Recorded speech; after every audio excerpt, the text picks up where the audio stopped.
A funeral procession through the streets of downtown Los Angeles, a hearse leading protesters in tribute to George Floyd. One of several services like this in Southern California today. NBC News correspondent Jacob Soboroff is in Los Angeles. And Jacob, I can see folks behind you. What's it like in LA today?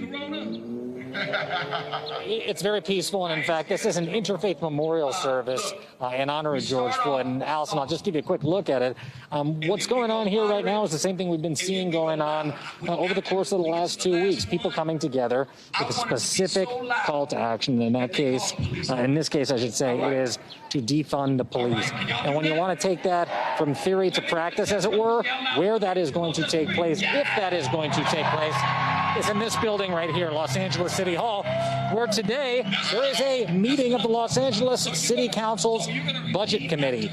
What the activists on the ground here want to see from the politicians in the building behind me is a reallocation of funds from the Los Angeles Police Department into city services that benefit the African-American community and other communities of color, particularly around issues of social justice, of inequality. And you know what? Those issues of inequality are in stark contrast right here on the street. Take a look. Without getting too close, you can see a homeless encampment just below Los Angeles City Hall, and that's one of the issues, homelessness, that we're hearing the speakers up here from the stage this afternoon talk about. So when you talk about systemic racism and police brutality, it's all interconnected. That's what they're saying up there.